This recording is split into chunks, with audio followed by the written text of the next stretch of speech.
நம் மரபு சொன்ன அண்டத்தில் உள்ளதே பிண்டம், பிண்டத்தில் உள்ளதே அண்டம், அண்டமும் பிண்டமும் ஒன்றே அறிந்துதான் பார்க்கும் போதே. ரெண்டும் ஒண்ணுதான். யூனிவர்ஸ்ல இருக்கக்கூடிய விஷயம் தான் இங்க உடம்புல இருக்கு. உடம்புலயும் பஞ்சபூதங்கள் இருக்கு. நீர் இருக்கு, காற்று இருக்கு, தீ இருக்கு, ஆகாயம் இருக்கு. இவையெல்லாம் பேலன்ஸ்டா இருக்கணும். பேலன்ஸ்டா இருக்கணும்னா நம்ம சாப்பிடக்கூடிய 6 சுவை பேலன்ஸ்டா இருக்கணும். ஆனா நம்ம வீட்டு பிள்ளைங்களுக்கு நமக்கு எல்லாருக்கும் கலோரி தெரியும், ஃபைபர் தெரியும், விட்டமின் D3 இருக்கா சார் எல்லாரும் சொல்லிட்டே இருக்காங்க சார். விட்டமின் D3 எனக்கு குறைவா இருக்கு, B12 இருக்கா, அதெல்லாம் கேட்பீங்க. ஆனா நம்ம 6 சுவைகள் பற்றிய அறிவு நம்ம குறைச்சிருக்கோம். 6 சுவை தெரிஞ்சிருக்கணும். தெளிவா எந்த சுவை நான் சாப்பிட்றேன்னு தெரியணும். 6 சுவையும் பேலன்ஸ்டா இருக்கணும். இனிப்பு, உப்பு, புளிப்பு, கசப்பு, காரம், துவர்ப்பு. இந்த 6 இருக்கணும்.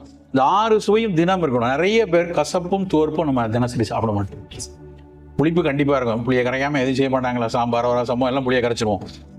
இனிப்பு உப்பு இன்னெவிட்டபிளா உள்ள வந்துடும். காரம் இருந்தால் தான் நாக்குக்கு நல்லா இருக்கும், காரம் சேர்த்துருவோம். ஆனா கசப்பும் துவர்ப்பும் நிறைய பேர் மிஸ் பண்றோம்.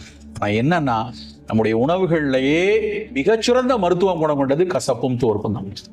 சார் கசப்பு சாப்பிடுவோம் சார், எங்க வீட்டுல பாவக்காய் செஞ்சாங்கன்னா அப்படி தேனா இருக்கும் தெரியுமா, அதை நல்லா வதக்கி வெல்லம் போட்டு எண்ணெயை போட்டு பொரிச்சு அப்படியே கிளுகிளுன்னு குலோப் ஜாமுன் மாதிரி பண்ணிடுவோம் பாங்க. அதை விட பைத்தியாகரத்தனம் வேற எதுவும் கிடையாது. பாவக்காய் செத்து போயிடும். அப்புறம் நம்ம சாப்பிட்ற நம்ம என்ன ஆகும்னு யோசிச்சு பாருங்க. கசப்பா தான் இருக்கணும். பாவக்காய் சாப்பிட்டா கசப்பா இருக்கணும். அந்த கசப்பு சுவை மனசுக்குள்ள போகணும், நாவில் இருக்கணும். கசப்புனா பாகல் மட்டும் இல்ல, வேம்பு கசப்பு தான், வெந்தயம் கசப்பு தான், கருவேப்பிலை கசப்பு தான், சுண்டக்காய் கசப்பு தான். துவர்ப்பு நிறைய சாப்பிடணும். துவர்ப்புனா வாழைப்பூ, வாழைத்தண்டு, சுண்டை வற்றல், கருவேப்பிலை எல்லாத்தையும் துவர்ப்பு இருக்கு.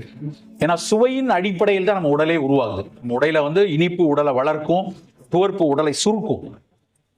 40 வயசுக்கு மேல உடல் வளர்ந்துட்டே போக வேண்டாம். அதனாலதான் இனிப்பு வேண்டாங்கிறோம். 40க்கு மேல துவர்க்கணும். உடம்பு இறுகி அப்படியே ஸ்ட்ராங் ஆகிறதுக்கு தான் துவர்ப்பு தன்மை நிறைய வேணும்ங்கிறது. ஸோ 6 சுவையுள்ள உணவு நமக்கு வேணும். எது குளிர்ச்சி, எது வெம்மை, அந்த புரிதல் இருக்கணும். அப்புறம் எந்த காய வேணாலும் டக்குன்னு குக்கு வித்து கோமாளியா மாறிடக்கூடாது. நீங்க எல்லாத்தையும் பஜ்ஜி போடு, அது நல்லதுங்கிறாரு, நம்ம இன்னைக்கே அதுக்கு பஜ்ஜி போட்டுருவோம் அப்படின்னு ஆளுக்கு பஜ்ஜி போடுறது ஒரு வியாதி மாதிரி ஆயிட்டு இருக்கு. நான் செல்லாம் விரல இருந்து பஜ்ஜி போடுறாங்கிறா.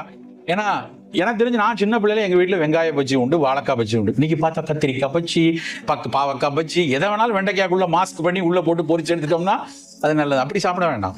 நீர் காய்கறிகளை கூட்டா சாப்பிடணும், ஜூஸா சாப்பிடணும். அதனை அதிகம் வேக விடக்கூடாது. அதுல இருக்கக்கூடிய நீரோடு ஒட்டி இருக்கக்கூடிய பல சத்துக்களை நம்ம இழந்துருவோம். அதை போய் நான் எங்க வீட்டுல வெள்ளை பூசணி டீப் ஃப்ரை பண்றேன் அப்படின்னா அது போட்டியில வேணா ஜெயிக்கலாம், உடம்ப ஜெயிக்க முடியாது.